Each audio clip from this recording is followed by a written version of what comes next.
ప్రార్థనా శక్తి తైలాభిషేక ఆరాధన సెప్టెంబర్ 20 శనివారం. సమయం ఉదయం 10 గంటలకు. స్థలం Shiva garden function hall, Mahanandi road, Nandyal. ప్రార్థనా శక్తి తైలాభిషేక ఆదివారపు ఆరాధన సమయం ఉదయం 8:30 గంటల నుండి. స్థలం వైస్రాయ్ గార్డెన్స్, జుబ్లీ బస్టాండ్ ఎదురుగా, సికింద్రాబాద్. బాపట్ల పరిసర ప్రాంత ప్రజలకు శుభవార్త. ప్రార్థనా శక్తి తైలాభిషేక ఆరాధన సెప్టెంబర్ 23 మంగళవారం. సమయం ఉదయం 10 గంటల నుండి. స్థలం B convention function hall, service road, NH 216 bypass, Suryalanka flyover పక్కన, బాపట్ల. ప్రార్థనా శక్తి తైలాభిషేక ఆరాధన సెప్టెంబర్ 24 బుధవారం. మొదటి ఆరాధన ఉదయం 7 గంటల నుండి. రెండవ ఆరాధన ఉదయం 10 గంటల నుండి. స్థలం సీతారాం టౌన్షిప్ ఎదురుగా, housing board colony, Nallapadu road, Guntur. Yesayya నామములో మీకు వందనాలు తెలియపరుస్తూ ఉన్నాను. ప్రియులరా, ఈ దినము కొరకు దేవుడు సిద్ధపరిచిన వాగ్దానాన్ని మనం స్వాధీనపరచుకుందాం. మత్తయి సువార్త 24వ అధ్యాయము 35వ వచనం ద్వారా ప్రభు మిమ్మల్ని దర్శిస్తూ ఉన్నారు. Matthew chapter 24 verse 35. ఆకాశమును భూమియు గతించును గాని నా మాటలు ఏమాత్రమును గతింపవు. దేవునికి మహిమ కలుగును గాక. మత్తయి సువార్త 24వ అధ్యాయము 35వ వచనంలో, ఆకాశమును భూమియు గతించును గాని నా మాటలు ఏమాత్రమును గతింపవు. నాకు దేవుడు పలానా మాట ఇచ్చాడండి, ఇలా జరుగుతుందని నాకు వాగ్దానం ఉందండి, కానీ పరిస్థితి ఇలాగ అయిపోయాం, ఓడిపోయాం, ఇలా జరిగిందేంటి, ఇల్లు ఇస్తానని నాకు దర్శనం వచ్చింది, ఇల్లు ఇస్తున్నాను అన్నాడు, లేకపోతే పెళ్లి చేస్తున్నాను అన్నాడు, ఉద్యోగం వస్తుందని చెప్పాడు, అన్ని వాగ్దానాలు నమ్మి ఎంతో ప్రార్థన చేస్తుంటే నాకు ఏం జరగలేదు, ఏంటి జరగదేమో అని అనుకుంటున్నావా? నీవు అనుకుంటున్నందుకే దేవుడు మాట్లాడుతున్నాడు. అవసరమైతే ఆకాశం గతిస్తుందేమో కానీ, అవసరమైతే భూమి గతిస్తుందేమో కానీ ఆయన మాట మాత్రము గతించదు. ఆమేన్. అంటే అంత స్ట్రాంగ్ వర్డ్ మన దేవుని మాట. ఆకాశము గతించిపోయినా, భూమి గతించిపోయినా దేవుని వాగ్దానము గతించిపోవటం ఉండదు. అంటే భూమి లేనప్పుడు ఇంకా ఎందుకు పాస్టర్ గారు, ఆకాశం లేనప్పుడు ఎందుకు నాకు అంటే సందర్భం అనమాట. అవసరమైతే కనపడే స్టాండర్డ్గా ఉంది, ఆకాశం ఎప్పుడు ఇలాగ ఉంటుందని అనుకున్నది కూడా లేకుండా పోవచ్చేమో, కానీ ఆయన మాట నెరవేరకుండా జరగదు. అంటే దేవుడు నీకు ఇచ్చిన మాట నెరవేరుతుంది. భూమి గతించిన, భూమి ఎప్పుడు ఉంటుంది, మనమే పోతాం కానీ భూమి ఎప్పుడు ఉంటుందని అనుకుంటాం. అవసరమైతే భూమి అన్నా పోతుంది కానీ నువ్వు పోవు. ఎందుకంటే భూమి పోతే ఆయన చెయ్యి ఉంటుంది నీ కింద, ఆకాశం పోతే ఆయన చెయ్యి ఉంటుంది, ఆయన 2 హస్తాల మధ్య నీవు ఉంటావు అవసరమైతే సురక్షితంగా. అంత గొప్ప దేవుడు నీ దేవుడు. జరగలేదు, జరగదేమో, ఇంకా జరగదేమో అని అనుకుంటున్నావేమో, తప్పక దేవుడిచ్చిన మాట జరిగి తీరుతుంది. బలమైన ఆశీర్వాదాన్ని చూడబోతున్నావు. దేవుని రక్షణ నీకు కలుగును గాక. ఆమేన్. యేసయ్య మిమ్మల్ని దీవించును గాక. యేసయ్య మిమ్మల్ని ఆశీర్వదించును గాక. కృప మీకు తోడైండును గాక. దేవుడు మన పక్షముగా ఉన్నాడు. ఆమేన్. క్రీస్తునందున్నవాడు నూతన సృష్టి, పాతవి గతించెను, సమస్తము కొత్తవాయను. ప్రియులరా, ఇంతవరకు మనం ప్రార్థన చేసిన రీతిగా దేవుడు మరి 8,000 మందికి దేవుడు గర్భఫలాలు ఇచ్చాడు. పిల్లలు లేని వారి గురించి మనం ప్రార్థన చేసినప్పుడు దేవుడు మన ప్రార్థనలు ఆలకించి 8,000 మందికి పైగా దేవుడు గర్భఫలాలు ఇచ్చాడు. గట్టిగా చప్పట్లు కొట్టి మనం ప్రభువుని స్తుతిందాం. మొన్న మనకి కడపలో ఉన్నటువంటి ప్రార్థన పరిచర్యలో బెంగళూరు నుంచి ఒక కుటుంబం ప్రత్యేకంగా అక్కడికి తైలాభిషేక ప్రార్థనకు వచ్చారు. వచ్చి వారు తెలుసుకున్నది ఏంటంటే, దేవుని యొక్క సేవకుడు వాగ్దానం ద్వారా పుట్టి ఉన్నాడు, దేవుడు ఆ బిడ్డకి ఇచ్చిన వరమును బట్టి జరుగుతున్న ఈ పరిచర్యలో ఎన్నో గొప్ప కార్యాలు జరుగుతున్నాయని వారి కుటుంబ సభ్యులు చెబితే, ఆమె భర్త బెంగళూరు నుండి కడపకి 7 తైలాభిషేకాలకు రావాలని వచ్చారు. 7 తైలాభిషేక ప్రార్థనలకు వెళ్ళాలని. వారికి ఎంత కష్టం ఉన్నా, వారు చేసే పనిలో ఎన్నున్నా ఆపుకుని అక్కడికి వెళ్తే దేవుడు కార్యము జరిగిస్తాడు, దేవుడు కార్యాలు జరుగుతున్నాయని చెప్పి వారు ఆలోచన చేసుకుని విన్న సమాచారాన్ని బట్టి విశ్వాసం ఉంచి వారు బెంగళూరు నుండి కడపకి తైలాభిషేక ప్రార్థనకు వచ్చారు. వచ్చినప్పుడు నేను అడిగాను, మీకు ఎవరు కావాలో ఏంటంటే, అయ్యా మేము బెంగళూరు నుండి వస్తున్నాం దైవజనుడా, మరి ప్రార్థించిన రీతిగా, ప్రవచనించిన రీతిగా దేవుడు ఎన్నో కార్యాలు ఇక్కడ జరిగించాడు కదా, మాకు ఒక మగబిడ్డ కావాలి, ఆ మగబిడ్డ పుడితే మగబిడ్డను కూడా మేము దేవుని సేవకు ఇవ్వాలని అనుకుంటామని వారు ఆశను తెలియపరిచారు. దేవుడు నాకు ఇచ్చిన వరమును బట్టి నేను యేసు నామములో ప్రార్థన చేస్తున్నప్పుడు దేవుడు నా ప్రార్థనకి జవాబుగా ఆమె గర్భాన్ని తెరిచాడు, మగబిడ్డని ఇచ్చాడు. వారు మగబిడ్డను ఎత్తుకుని మొన్న కడప తైలాభిషేకానికి వచ్చి సాక్ష్యం ఇచ్చారు. నా పేరు అమూల్య, మా వారి పేరు బాబు. మేము బెంగళూరు నుంచి వచ్చాము. ముందుగా మాకు పాస్టర్ గారు ప్రార్థన శక్తి మాకు తెలియదు. మా అత్తమ్మ గారు ఒంగోలులో ప్రార్థన శక్తికి రావడం జరిగింది. ఆమె 3 సార్లు వచ్చింది. ఆ తర్వాత నేను మా అత్తమ్మని అడిగి ఇట్లా బాధపడ్డాను, అత్తమ్మ నాకు పిల్లలు లేరని చాలామంది నన్ను చాలా మాటలు మాట్లాడుతున్నారు, అయిన వాళ్ళు కూడా చాలా మాటలు మాట్లాడుతున్నారు, బాధపడుతున్నాను నేను అత్తమ్మ అంటే, మన ఇస్సాకయ్య గారి ప్రార్థన శక్తి ప్రేయర్కి నువ్వు అటెండ్ అవ్వమ్మా, దేవుడు తప్పకుండా కార్యం చేస్తారని చెప్పారు. అందువల్ల నేను బెంగళూరు నుంచి బస్ ట్రావెల్లో 7 సార్లు నేను రావడం జరిగింది. ఆయన నాకు యాపిల్ మరియు పొమగ్రానేట్ ఇచ్చి నీకు మగపిల్లలు పుడతారు, నువ్వు తీసుకొస్తావని తప్పక చెప్పారు. నేను అయ్యగారు మాట ఇచ్చిన నెక్స్ట్ నెల నేను కన్సీవ్ అయ్యాను. ఇప్పుడు బాబుకు 9 months. సో నేను బాబుని తీసుకొచ్చి అయ్యగారి దగ్గర ప్రేయర్ చేయించుకొని పేరు కూడా పెట్టారు అయ్యగారు, ఈనోస్ జాయ్ అని. మాకు చాలా సంతోషంగా ఉంది. ప్రార్థన చేసిన అయ్యగారికి నా హృదయపూర్వక వందనాలు చెల్లిస్తున్నాను. బెంగళూరు నుంచి వచ్చాము. మాకు మ్యారేజ్ అయ్యి 3 years అయింది. సో మేము కొడుకు కావాలనుకున్నాము. ఎందుకంటే కొడుకుని నేను పరిపూర్ణమైన సేవకి ఇవ్వాలని ఆశపడ్డాను. మేమైతే సేవ చేయలేకపోయాము. మేము అడిగామన్నా నాకు కుమారుడే కావాలా, నా కుమారుడు సేవ చేయాలని. నువ్వు తీసుకొని వస్తావు పో అని చెప్పినాడు. చెప్పిన మరుసటి నెల మా భార్య కన్విన్స్ అయింది. ఇప్పుడు నాకు కుమారుడు ఇచ్చాడు దేవుడు 9 నెలలు. సో నా కుమారుడిని నేను దేవుని సేవలు పెంచాలని మేము అనుకుంటున్నాము. ప్రార్థన చేసిన అయ్యగారికి మా హృదయపూర్వక వందనాలు చెల్లించుకుంటున్నాం. దేవునికి మహిమ కలుగును గాక. పేరు పెట్టండి అన్నా, దేవుడు మీకు, నేను అన్నాను ఏ పేరు పెట్టాలన్నా, దేవుడు మీకు ఏది బయలుపరిస్తే ఆ పేరు పెట్టండి అన్న అంటే ఆ బిడ్డను ఎత్తుకుని ఎనోష్ జాయ్ అని పేరు పెట్టాను. ఏం పేరు? Enosh Joy. ఎనోష్ అంటే బైబిల్లో అతను నుండి యెహోవా నామమున ప్రార్థన ప్రారంభమైందని ఉంది. అంత ప్రార్థన గొప్ప పరుడు ఎనోష్. హల్లెలూయా. మరి ఇలా ప్రార్థించటం, దేవుడు అలాగా ఆలకించటం, వారు అడిగినట్టుగా వారికి ఇవ్వటం, ఇది ఎక్కడ దొరుకుతుంది? ఇది ప్రార్థన శక్తిలోనే దొరుకుతుంది. ఆమేన్. హల్లెలూయా. ఎక్కడ ప్రార్థన ఉంటుందో అక్కడ దేవుని కార్యాలు ఉంటాయి.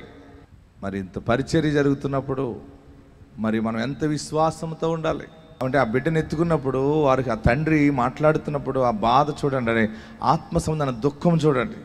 మేము ఒక మగబిడ్డని బాబు, ఓకే దైవజనుడు ప్రార్థించారు, మీరు కనికరించారు, గర్భం వచ్చింది నా భార్యకి, ఒక్క మగబిడ్డని బాబు అని అడిగాడు. ఆ మగబిడ్డ కూడా ఎందుకంటే మేము సేవ చేయలేకపోయాం, మేము ప్రజల్లోకి వెళ్ళి సేవ చేయలేకపోయాం, నీ గురించి చెప్పలేకపోయాం, మాకు లేదు, కానీ నాకు ఒక మగబిడ్డని ఇచ్చావంటే ఆ బిడ్డని పరిపూర్ణముగా నీ సువార్త కొరకు వాడబడులాగునని ఆ దుఃఖముతో ప్రార్థన చేశాడు. దేవుడు తన ప్రార్థన ఆలకించాడు. ఆమేన్. హల్లెలూయా. గట్టిగా హల్లెలూయా చెప్పండి. ఇంకా గట్టిగా హల్లెలూయా చెప్దాం. సేవ అంటే మామూలు విషయమా? సేవలో ఎన్ని శ్రమలు ఉంటాయి, ఎన్ని కష్టాలు ఉంటాయి, అయినా చివరి వరకు క్రీస్తు రాజ్య సువార్తను ప్రకటించటం మహా గొప్ప భాగ్యం ఇది. ఆమేన్. మరొక సాక్ష్యాన్ని మీ ముందు పెడతా ఉంటాను. చూడండి, 15 సంవత్సరాల తర్వాత దేవుడు గర్భఫలం ఇచ్చాడు. మరి పెళ్ళైన 15 సంవత్సరాలకి మరి వారికి దేవుడు ఎలాగ సహాయం చేశాడో మనం చూద్దాం. నా పేరు ఝాన్సీ, మా ఊరు ఎన్నకొత్తపల్లి. నాకు పెళ్ళయి 15 సంవత్సరాలు అయింది. 15 సంవత్సరాల నుంచి ఎన్నో మందులు వాడాను. ఎక్కడికి వెళ్ళినా నీకు పిల్లలు పుట్టరు అని చెప్పేవారు. తైలాభిషేక ప్రార్థనకు వచ్చినప్పుడు, సేవకులకు ప్రార్థన చేసినప్పుడు నాకైతే గర్భఫలం తెలవబడింది. ఈ చిన్న సాక్ష్యం ప్రభు దీవించును గాక. అందరూ గట్టిగా చప్పట్లు కొట్టి దేవుని మహిమ పరుద్దాం. అలాగనే పెళ్ళైన 21 సంవత్సరానికి గర్భఫలం వచ్చింది. ఆ సాక్ష్యాన్ని మనం విందాం. మాది జవాడని బాగున్నారు, బిఆర్టీఎస్ రోడ్డు. మాకు పిల్లయ్యి 21 సంవత్సరం అయింది. మేము వాడిన మందులు లేవు, మేము తిరగని హాస్పిటల్ లేవు. నాకైతే పిల్లలు పుట్టరని డాక్టర్ అయితే చెప్పేశారు. గర్భసంచి చిన్నదమ్మా, నీకు పుట్టే అవకాశం అయితే లేదని చెప్పేశారు. కానీ 2019లో ఐవ్యాప్ చేయించుకున్నాం. మాకు 4 లక్షలు ఖర్చు అయింది, కానీ ఏ ఫలితం కూడా లేదు. అప్పుడు ఐవ్యాప్ చేసుకున్నప్పుడు మాకు అబార్షన్ అయిపోయింది. ఎంతో బాధపడ్డాం. దేవా ఏంటయ్యా, మేము ఎన్ని డబ్బులు ఖర్చు పెట్టాం కానీ మాకు నిలబడలేదు. అది నీకు ఇష్టం లేదేమో ప్రభు, నీ చిత్తమైతే నాకు తండ్రి మెడిసిన్ లేకుంటే నాకు గర్భం కావాలి ప్రభు అని ప్రార్థన చేసుకున్నాను. మార్చిలోని అయ్యగారి దగ్గరికి వచ్చి ఇలా ప్రార్థన చేసుకున్నప్పుడు అయ్యగారు ఫలం ఇచ్చారు, నువ్వు తినమ్మని అన్నారు. ఆ పానాన్ని నాకు కన్సీవ్ అయ్యింది. దేవుని నామని స్తోత్రాలు. 21 సంవత్సరం దేవుడు నా గర్భద్వారాలు తెరిచాడు. డాక్టర్లకు అసాధ్యమైన దేవుడికి సాధ్యమైంది. నాకు ఇప్పుడు 6వ నెల. ఈ చిన్న సాక్షిని దేవుడు దీవించును గాక. 6వ నెల గర్భిణి, మళ్ళీ ఆ బుడంకాయ పుట్టిన తర్వాత మళ్ళీ చూద్దాం, ఓకేనా? 10 సంవత్సరాల తర్వాత గర్భఫలం వచ్చింది. దేవుడికి వందనాలండి. దైవ సేవకులు సాగే గారికి నా వందనాలండి. మాకైతే 2013లో అయిందండి మా వివాహం. అయితే 10 సంవత్సరాల వరకు మాకు పిల్లలు లేరండి. పిల్లలు లేకపోయినా సరే జనం ఎలాగంటే ఇంకా బాధ ఎక్కువ వచ్చేసేదండి. తర్వాత మా మిస్సెస్ రావులపాలెం బ్రిడ్జి దగ్గర పెట్టినప్పుడు అయితే మా అక్క తీసుకెళ్ళి పాస్టర్ గారి చేత ప్రార్థన చేయితే మళ్ళీ నెల తల్లి వేస్తా పో అన్నప్పుడు ఒక యాపిల్ పండితే ఆ మళ్ళా నెలకే కన్సీవ్ అయిందండి. ఈ పాప పుట్టిందండి 2022లో ఈ పాప పుట్టిందండి. నేనైతే రావులపాలెం సాక్ష్యం చెప్పుకొని కానుకిచ్చుకున్నానండి. మరలా లాస్ట్ ఇయర్ ఆగస్ట్ నెలలో ఇక్కడికి ప్రార్థన చేయించుకుని అన్నానండి. మళ్ళీ ఇంకో మగబిడ్డ కావాలండి, మగబిడ్డ ఇస్తాడని చెప్పారండి పాస్టర్ గారు. అలాగే మరుసటి నెలలో కన్సీవ్ అయిందండి. మొన్న ఏప్రిల్ 30వ తారీఖున పుట్టాడండి బాబు. ఇప్పుడు 5వ నెల వచ్చిందండి. చిన్న సాక్ష్యం దేవుడి దీవించింది. అందరూ చప్పట్లు కొట్టండి. నిద్రలో ఉన్నాడు, మెలుకూర్చక చూసుకుంటాడు. ఇవన్నీ దేవునికి మహిమ కలుగును గాక. గట్టిగా 2 చేతులు పైకెత్తి చప్పట్లు కొడుతూ దేవుని మహిమ పరుద్దాం. గర్భఫలం లేదనుకున్న వాళ్ళరా భయపడకండి, దేవుడు తప్పక ఇస్తాడు. దేవుడు ఎవరికి ఇవ్వకుండా ఉండడైనా ఆయన ఎద్దుకు వచ్చి వారిని ఆయన ఎంత మాత్రమో త్రోసివేసేవాడు కాదు. మరొక సాక్ష్యం మీ ముందు పెడతా ఉంటాను. కొత్తపేటలో వారి తండ్రి, ఆ పిల్లవాడు తండ్రి ఆటో నడుపుతూ బ్రతుకుతూ ఉంటారు. వారి జీవనోపాధి ఆటో. మరి ఆటో నడుపుతూ బ్రతుకుతున్నటువంటి వానికి ఆ కుమారుడు చదువుకున్నాడు, కానీ విమానం నడపాలి, పైలట్ అవ్వాలని తనకు ఆశ ఉంది. ఎవరికి? ఆ పిల్లవాడికి. వాళ్ళ తండ్రిని అడిగితే, తల్లిని అడిగితే, మరి మన పరిస్థితి అంత కాదు కదా బాబు, అది మనం చదువుకోలేం కదా, అంతంత ఫీజులు మనం కట్టలేం కదా అంటే, తను చదువుకున్నాడు. అయితే పైలట్ ట్రైనింగ్ అవటానికి 1,20,00,000 పైన ఖర్చు అవుతుంది. ఎంత ఖర్చు అవుతుంది? 1,20,00,000 పైన ఖర్చు అవుతుంది. మరి ఎవరు కట్టాలి? తల్లిదండ్రులు కట్టలేరు. వారి తల్లి అన్నది, నేను టీవీలో చూశానురా, ఇసాకు పాస్టర్ గారు వాక్యం విన్నాను, తైలాభిషేక ప్రార్థనకి వెళ్ళు, అక్కడ ఉప్పలగుప్తంలో ఆయన వస్తున్నారు, అక్కడికి వెళ్ళి ప్రార్థన చేయించుకో, దేవుడే కార్యం జరిగిస్తాడని పంపించింది. ఆ తల్లి తనకి ఛార్జీ ఇచ్చి పంపించింది. అంటే కొత్తపేట నుండి ఉప్పలగుప్తం రావాలంటే దగ్గరగా రానుబోను ఒక 50-60 రూపాయలు ఖర్చు అవుతుందేమో, లేకపోతే ఒక 70 రూపాయలు ఖర్చు అవుతుందేమో. ఆ డబ్బులు ఇచ్చి పంపించింది. ఆయన వచ్చి, ఆ పిల్లవాడు వచ్చి, నాకు విమానం నడపాలి, పైలట్ అవ్వాలని ఉంది పాస్టర్ గారు, నాకు ఆ ఆశీర్వాదాన్ని ప్రకటించండి అంటే, చిన్న నువ్వు తప్పక పైలట్ అవుతావు, ప్రయత్నించు, దేవుడు నీ పక్షముగా కార్యం జరిగిస్తాడు అన్నాను. ఆ బిడ్డకి చిన్న ఆశ కలిగింది. ఆ తైలాభిషేక ప్రార్థనలో గ్రహించింది ఏంటంటే 7 సమయాలు రావటం ఆశీర్వాదం అనేది తెలుసుకున్నాడు. సరే 7 తైలాభిషేక ప్రార్థనలకు వస్తారని చెప్పి 7 తైలాభిషేక ప్రార్థనలకి కంటిన్యూ వచ్చాడు. 7 తైలాభిషేక ప్రార్థనలు రావటం వల్ల ఏమవుతుందంటే 7 రకాల వర్తమానాలు, వాగ్దానాలు, సాక్ష్యాలు విని తన విశ్వాసం బలపడింది. విశ్వాసం బలపడినప్పుడు ఆ మనుషుడు చేసిన పని ఏంటంటే పూర్తిగా దేవుని మీద ఆనుకున్నాడు. మన ఈ ప్రార్థన ఏం చేస్తుందంటే దేవుని మీద ఆనుకునేలాగా చేస్తుంది. ఆమెన్, హల్లెలూయా. మరి దేవుని మీద ఆనుకున్నాడు, అందరం ప్రార్థన చేసాం, ప్రార్థన దేవుడు గౌరవించాడు. ఆశ్చర్యం ఏంటంటే ఆ మనుషుడు చాలామంది ఎమ్మెల్యేలని, మినిస్టర్లని, ఎందరెందరినో సహాయం అడిగాడు. నేను పైలట్ ట్రైనింగ్ వెళ్ళటానికి డబ్బు ఖర్చు అవుతుంది, సహాయం చేయనట్టే కొందరు సహాయం చేశారు. అంతకంటే పెద్ద సహాయము సోనో సూద్ అనేటువంటి ఒక పెద్ద వ్యక్తి ఆ మనుషుడికి సహాయము చేశాడు. సహాయం చేయటం, దేవుడు ఆశ్చర్యమైన కార్యం జరిగించటం వల్ల ఆ మనుషుడు విదేశాలు వెళ్ళి మరి పైలట్ ట్రైనింగ్ కంప్లీట్ చేసుకుని మరి కమర్షియల్ పైలట్గా వచ్చి మొన్న గురువారం ఆ మనుషుడు పెద్ద సాక్ష్యం చెప్పాడు. 1,20,00,000 ఎలాగొచ్చిందో నాకు తెలియదు, అది ఎలా కట్టానో ఇప్పటికీ నాకు తెలియదు, దేవుడు నన్ను గొప్పగా ఆశీర్వదించాడని ఆ పైలట్ సాక్ష్యం చెప్పాడు. ఆ సాక్ష్యం విందాం. ఇదే ప్రార్థనా శక్తి. ఆమేన్. మనం భేదవాళ్ళమే కానీ, మనం చిన్నవాళ్ళమే కానీ, మనం నమ్మిన దేవుడు మన పిల్లలకి మంచి సింహాసనాలు దాచిపెడతాడు. ఆ సమయం వచ్చినప్పుడు మన బిడ్డల్ని ఏ స్థితిలో పెట్టి ఆశీర్వదించాలో, ఏ సమయంలో తలగా నియమించాలో దేవుడు నియమిస్తాడు. మీరు మీ పిల్లల కోసం భయపడకండి, మీ కుటుంబాల కోసం వేదన చెందకండి. ఆయన తన యందు భయభక్తుల వారికి తను దాచిపెట్టిన మేలు ఎంతో గొప్పది. ఇంకొకటి ఏంటంటే, అందులోనే ఆ మనుషుడు చెప్పిన సాక్ష్యం ఏంటంటే, ట్రైనింగ్ అవుతూ ఉన్నప్పుడు సౌత్ ఆఫ్రికాలో అనుకుంటాను తను ట్రైనింగ్ వెళ్ళినట్టున్నాడు. ఆ ఫ్లైట్ పైకి వెళ్ళిన తర్వాత ఫ్లైట్కి ఇంజిన్ ఆగిపోతే ఎలాగుంటుంది? 3,000 అడుగుల ఎత్తులో ఇంజిన్ ఆగిపోయింది. ఆ పక్క పైలట్ ఇద్దరు చెప్పుకున్నారన్నమాట, ఏంటి ఇప్పుడు పరిస్థితి అంటే, ఏంటంటే ఇంక అంతే, ఏంటి ఇంకేముంటుంది, ఇంజిన్ ఆగిపోతుంది, పైనుంచి కింద పడిందని కోడిగుడ్డు పగిలినట్టు పగిలిపోతుంది. వారు ఏటీసీకి తెలియపరిచారు, ఇలాగ ఇంజిన్ ఆగిపోయింది, మా పరిస్థితి ఏంటని. 3,000 అడుగుల ఎత్తులో నుంచి ఫోన్లో మాట్లాడితే, మీరు స్లోగా జాగ్రత్తగా ఎక్కడ ఖాళీ ఉంది అక్కడ దిగండి అన్నారు. వారికి ఇంకా మరణమే కనబడుతుంది ఎదురుగుండా. ఏం కనబడుతుంది? ఏం జరుగుతుందో తెలియదు, మరణమే. మనకు ఆల్రెడీ అహ్మదాబాద్లో ఇంజిన్ ఆగిపోయింది, ఏమైంది? మొత్తం చనిపోయారు అందరూ. మరి ఈ పిల్లవాడు ప్రార్థనా శక్తిలో వాగ్దానము దేవుడిచ్చాడు. దేవుడు మరణానికి అప్పగిస్తాడా? ఆ మనుషుడిని తెచ్చి మళ్ళీ ప్రార్థనా శక్తిలో సాక్షిగా పెట్టాలి కదా. మనం నమ్మిన దేవుడు గొప్ప దేవుడు. ఆమేన్, హల్లెలూయా. 3,000 అడుగుల ఎత్తులో ఇంజిన్ ఆగిపోతే ఆ మనుషుడు దేవుని మీద ఆధారపడి ప్రార్థన చేశాడు. ప్రభువా, ఏంటి పరిస్థితి, సహాయం చేయమని అడిగాడు. ఆశ్చర్యం ఏంటంటే, దేవుని అభిషేకము ఫ్లైట్ని ఆవరించింది. 3,000 అడుగు ఎత్తు నుంచి కిందకి జారిపోతూ ఉంటే 600 అడుగుల ఎత్తు దగ్గరికి వచ్చేటప్పటికి మళ్ళీ ఇంజిన్ స్టార్ట్ అయింది. ఇంజిన్ స్టార్ట్ అయ్యేటప్పటికి సేఫ్గా ల్యాండ్ చేసుకున్నాడు.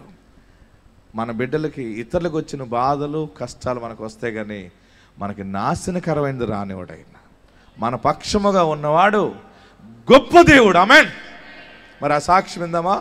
నా పేరు వంశీ, నేను కొత్తపేట గ్రామం నుంచి వచ్చాను. ఊరు కొత్తపేట, ఫాదర్ ఒక ఆటో డ్రైవరు. ఫస్ట్ టైం ఒకసారి మమ్మీ ఒకసారి టీవీలో ఆరాధన ఛానల్లో అయ్యగారిది ఒక వీడియో చూసిందంటండి. చూసి 2019 ఇయర్ చూసి, ఒక పైలట్ అవ్వాలనుకుంటున్నావు కదా, ఒకసారి అయ్యగారి దగ్గరికి వెళ్ళి అడుగు, అయ్యగారు చెప్తారు అని చెప్పేసానంటే, అప్పుడు నేను చాలా లావుగా ఉండేవాడినండి. బరువు ఎంత అంటే 120 కేజీలు, 120 అండి వెయిట్. అయితే సరే అని చెప్పేసి అయ్యగారి దగ్గరికి వెళ్ళమని చెప్పింది. అమౌంట్ చూసి బస్సుకి నాకు డబ్బులు ఇచ్చి పంపించింది. అక్కడికి వెళ్ళి అంతా అయిపోయాక అయ్యగారిని కలిసి అయ్యగారు ఇలా పైలట్ అవ్వాలనుకుంటున్నాను, వెయిట్ అది భయపెడుతున్నారు, అవ్వలేను అని చెప్పేసి అని అంటే, అయ్యగారు ఒక మాట అన్నారు, ముందు ప్రయత్నించు అని ఒక మాటని వదిలేశారు. సరే అని చెప్పేసి బయటకు వచ్చండి, చాలా దగ్గరికి వెళ్ళాను. పైలట్ అవ్వాలంటే ఒక 1,00,000 2 లక్షలు ఉంటాయి, సరిపోదండి. 1,20,00,000 ఉండాలి. అంత స్థాయి లేదు. పోనీ లోన్కి వెళ్దామంటే ఇల్లు లేదు, పోనీ ఏదన్నా కొలెటరల్ పెడదామన్నా ల్యాండ్ గట్ట ఇలాంటివి ఏమీ లేవు. బట్ పైలట్ అవ్వాలి. చాలా స్ట్రాంగ్గా ఉన్నాను. ప్రేయర్కి వచ్చేవాడిని, అయ్యగారిని అడిగేవాడిని, ప్రయత్నించు అవుతావు. నేను అనుకునేవాడిని, నేనేందుకు ఇంత ఎలాగున్నా అమౌంట్ లేదు, అయ్యగారు చెప్తున్నారు అవ్వగలనా అని ఒక డౌట్ ఉండేదండి నాకు. అమౌంట్ కోసం ఎమ్మెల్యేలు, మినిస్టర్లు, ఫండింగ్స్ అండి, వాళ్ళ దగ్గరికి వెళ్ళి నేను పైలట్ అవ్వాలనుకుంటున్నాను. ఆల్ ఇండియా ర్యాంక్స్ అండి పైలట్కి. ఆల్ ఇండియా 5th ర్యాంక్ అండి నాకు పైలట్ ఎగ్జామ్స్కి. అలాగే ఆల్ ఇండియా 125 ర్యాంక్ AME సెట్కి. ఇలాగా 2 ఆల్ ఇండియా ర్యాంక్స్ వచ్చాయని మెడికల్స్ అవన్నీ చేయించుకొని ఎమ్మెల్యేల దగ్గరికి వాళ్ళ దగ్గరికి వెళ్ళి రిక్వెస్ట్ చేసేవాడిని. వన్స్ అపాన్ ఏ టైం సోను సూద్ గారు తెలుసు కదండి మీకు. సోను సూద్ గారు టీవీలో ఎవరికో ఇద్దరికి ట్రాక్టర్ ఏదో హెల్ప్ చేశారని చెప్తే, నేను కూడా ఆయనకి ఒక 900 ట్వీట్స్ చేశానండి, మెసేజ్లు పెట్టాను. వాళ్ళ టీం నుంచి రిప్లై ఇచ్చారు, కొంచెం హెల్ప్ అయ్యింది. నాకేమో ఆశ ఆగట్లేదు, నేను అవ్వాలి ఏదోలాగాని. పట్టుదలేమో వదలలేకపోతున్నాను. ఇంట్లో వాళ్ళందరూ నీకెందుకు, మీ స్థాయి కాదు, నీకు సంబంధం లేదు, నీకు అవ్వదు. ఇంట్లో ప్రతి ఒక్కళ్ళు అదే మాట అండి. అయ్యగారి దగ్గరికి వస్తేనేమో నువ్వు అవుతావు, ప్రయత్నించు. అయ్యగారిని నమ్మి నాన్ స్టాప్గా 7 వారాలు తిరుగుతాను తండ్రి, నాకు సమాధానం ఇయ్యని చెప్పి మొదటి వారం నుంచి తిరుగుతానే ఉన్నాను. 7వ వారం వచ్చేటప్పటికి పైలట్ కింద రిజిస్ట్రేషన్ అయిందండి నాకు. గట్టిగా చేతులు పైకి ఎత్తుకొడదాం. ఇప్పుడు ట్రైనింగ్ కంప్లీట్ చేసుకోవడానికి కూడా అమౌంట్ ఫండింగ్ నిజంగా నాకు ఇప్పటికీ డౌట్ అండి. నా దగ్గరికి అమౌంట్ ఎలా వచ్చిందో కూడా నాకు తెలియట్లేదు. మొత్తానికి అమౌంట్ వచ్చేది, ఎక్కడి నుంచి వచ్చేదో నాకు తెలియదు. మన స్థాయి కాదనుకునేవాడిని. ఇప్పుడు నేను ఒక ఫ్లైట్ పైలట్ని అండి, కమర్షియల్ పైలట్ని, ఇక్కడ నుంచొని ఉన్నానంటే అది అయ్యగారి వల్లే. నేను చాలా గట్టిగా నమ్ముతాను. ఒక ఇన్సిడెంట్ జరిగిందండి, ఫ్లైట్లో ఇన్సిడెంట్. 3000 అడుగులు ఎత్తులో ఉన్నప్పుడు ఇంజిన్ ఆగిపోయిందండి. అది ఫ్లైట్ ఇంజిన్ ఆగిపోయింది. భయపడుతున్నాం, క్యాప్టెన్ నేను చూస్తున్నాను, నన్ను చూస్తున్నాడు. మనసులో అనుకుంటున్నాము, తండ్రి నాకు ఫ్లైట్ నేను ఎలాగైనా ల్యాండ్ అవ్వాలి, ఎలాంటిది ఏమీ జరగకూడదు, నేను సాక్ష్యం చెప్పుకుంటాను అని చెప్పేసి ప్రార్థన చేసుకున్నాను. ఈ సన్నిధికి వచ్చాక సాక్ష్యం చెప్పుకుంటా అనుకున్నాను. ఇంజిన్ ఆగిపోయింది, మొత్తం అంతా సైలెంట్ అయిపోయిందండి. ఫ్లైట్స్ అన్నీ ఆపేశారు మా గురించి. మీరు ఎక్కడి నుంచి అన్నా ల్యాండ్ చేయమన్నారు. దానికి ఉన్న హైట్కి కొంచెం దూరం మాత్రమే వెళ్ళగలదు, లేదంటే ఇంకా 600 అడుగులు కిందకి దిగిందంటే మేము కంట్రోల్ చేసుకోవడానికి కూడా అవ్వదు. ఇంకా ఆ రోజుతో అయిపోతుంది అన్న దానికి అటు ఫ్లైట్స్ అన్నీ ఆపేశారు. మాకు సిగ్నల్ ఇచ్చారు, మీరు ఎటు నుంచి అన్నా ల్యాండ్ అవ్వండి అన్నారు. ఒకవేళ రన్వే మీద అవ్వకపోతే సముద్రం ఉందండి, సముద్రం సైడ్ ల్యాండ్ చేద్దామని ఫిక్స్ అయ్యాము. అయితే ఆ స్పీడు కరెక్ట్గా ప్రార్థన చేసుకున్నాను. స్పీడ్ కరెక్ట్గా 600 అడుగు వచ్చే లోపల మళ్ళీ ఇంజిన్ స్టార్ట్ అయిందండి. నాకు సక్సెస్ఫుల్గా ల్యాండ్ చేసాము. ల్యాండ్ చేశాక ఇన్స్ట్రక్టర్ కూడా వంశీ ల్యాండ్ చేశారు, బాగా ల్యాండ్ చేశారని సర్టిఫికేట్ మీద కూడా రాసి ఇచ్చేసారండి. స్తోత్రం. దీనులను పైకెత్తువాడు యేసుక్రీస్తు ఒక్కడే. ఆమేన్. దేవుడిని దీవించిన. ఇప్పుడు ఒకప్పుడు నేను పైలట్ ట్రైనింగ్ అవ్వాలని నేను అనుకునేవాడిని. ఇప్పుడు నేను ఒక 100 మందికి పైలట్ ట్రైనింగ్ నేను ఇస్తున్నానండి. నాకు సొంత అకాడమీ ఉంది, పైలట్ అకాడమీ ఉంది. నేనే స్టూడెంట్స్ని ట్రైన్ చేస్తున్నాను, విదేశాలకు ట్రైనింగ్కి పంపిస్తున్నాను. ట్రైనింగ్ అవ్వాలనుకున్న చోట నుంచి ట్రైనింగ్ ఇచ్చే స్థాయికి తీసుకెళ్ళిన అయ్యగారికి నా వందనాలు. ఆ మనుషుడు మరలా 100 మందిని ట్రైనింగ్ చేసే అంత స్థితి దేవుడు ఆ బిడ్డకి ఇచ్చాడు. దీని అంతటి వెనకాల ఏముంది? ప్రార్థనా శక్తి. మరి దీన్ని కాదంటే ఎవరైనా ఒప్పుకుంటారా? అద్భుతాలు జరగకపోతే ఒప్పుకుంటారా? ఈ అద్భుతాల ద్వారా ఏంటంటే లోకములో యేసు ప్రభు వారి గురించి ప్రకటించబడుతూ ఉంటాయి, అద్భుతాలు జరుగుతూ ఉంటాయి. అద్భుతాల ద్వారా ప్రజలు అనేక మంది యేసు వైపు తిరిగినప్పుడు దేవుని రాజ్య సువార్త ప్రకటించబడుతుంది, దేవుని రాజ్యములో ప్రవేశిస్తారు. ఆమేన్. హల్లెలూయా. దేవునికి మహిమ కలిగినట్లుగా 2 చేతులు పైకెత్తి హల్లెలూయా చెప్తూ గట్టిగా చప్పట్లతోటి ప్రభువును స్తుతిద్దాం. ఆయనకే మహిమ కలుగును గాక, ఆయనకే మహిమ కలుగును గాక. ఆమేన్. ప్రియులరా, మీ బిడ్డల కోసం ఆలోచన చేయకండి, కుటుంబంలో ఎంత కష్టం ఉన్నా ఆలోచన చేయకండి. ఆయన ఊహించలేని కార్యము మన కుటుంబాల్లో దేవుడు జరిగించబోతూ ఉన్నాడు. అందరూ కూడా తలలో వంచండి, ఎక్కడున్నవారు అక్కడ లేచి నిలబెడదాం. పరిశుద్ధాత్మ దేవుడి దినాన్ని ప్రత్యేకంగా నిన్ను జ్ఞాపకం చేసుకున్నాడు. అయితే యాకోబు, నిన్ను సృజించిన వాడు యెహోవా, ఇశ్రాయేలు నిన్ను నిర్మించిన వాడు ఇలాగూ సెలవిచ్చుచున్నాడు, నేను నిన్ను విమోచించి ఉన్నాను, భయపడకు, పేరు పెట్టి నేను పిలిచి ఉన్నాను, నీవు నా సొత్తు. నీవు అగ్ని మధ్య నడిచినప్పుడు, అగ్ని మధ్య నడవలసి వస్తుందా? అప్పు చేయకుండా పని అవ్వట్లేదయ్యా, అప్పు చేయవలసి వస్తుంది. అప్పు తీర్చే విధానం లేదు, ఎలా తీరాలి, ఎలా తీరుస్తానని ఏడుస్తున్నావేమో. ఒకవేళ అప్పు చేసిన, రోగము వచ్చిన, నీవు కాలిపోవు, నీవు నాశనము కావు. అందరూ అన్ని మాటలని నేను అవమానం చేసిన, అక్కడే యోసేపుని హెచ్చించినట్టుగా నిన్ను తలగానే ఆయన హెచ్చరించబోతా ఉన్నాడు. ఎక్కడున్నవారు అక్కడ 2 చేతులు పైకెత్తి, నా గుండె నిండా నువ్వు ఉండయా, రోగం ఉందని ఏడుస్తున్నావా? చాలా హాస్పిటల్కి వెళ్ళాను, తగ్గట్లేదు. ఒంటి నిండా మందులతో నింపివేశాను, అయినా తగ్గట్లేదు. కొత్త కొత్త వ్యాధులు వస్తున్నాయి. మరణకరమైన రోగం నాలో ఉందని ఏడుస్తున్నావా? క్యాన్సర్ ఉందని ఏడుస్తున్నావా? అందరూ కాదంటున్నారు, కానీ ఇది క్యాన్సర్ అయి ఉంటుంది. అందుకే నేను ఇంత కుమిలిపోతున్నాను, నన్ను కృంగదీస్తుందని ఏడుస్తున్నావా? నా రక్తంలో మార్పు వచ్చిందని ఏడుస్తున్నావా? అయ్యో, నా శరీరం పాడైపోతుంది, నా కన్ను దృష్టి తగ్గిపోతూ ఉంది, నా జీవితం ఇలాగ అయిపోయిందంటే బాధలో ఉన్నావా? నా బ్రతుకు ఎలాగుందంటే నా భర్త జీవితం అలాగుంది, బిడ్డ బ్రతుకు ఎలాగుంది, మేము భరించలేని శ్రమలు శోధనలో ఉన్నాం. ఈ అగ్ని మధ్య కాలిపోయి నాశనం అయిపోతావేమో అని ఏడుస్తున్నావా? అయినా నీవు కాలిపోవు, నువ్వు బలమైన సాక్షిగా బయటకు వస్తావు, ఆశీర్వాదకరమైన సాక్షిగా నిలబడబోతా ఉన్నావు. నీవు అగ్ని మధ్య నడిచినప్పుడు కాలిపోవు, జ్వాలలు నిన్ను కాల్చవు.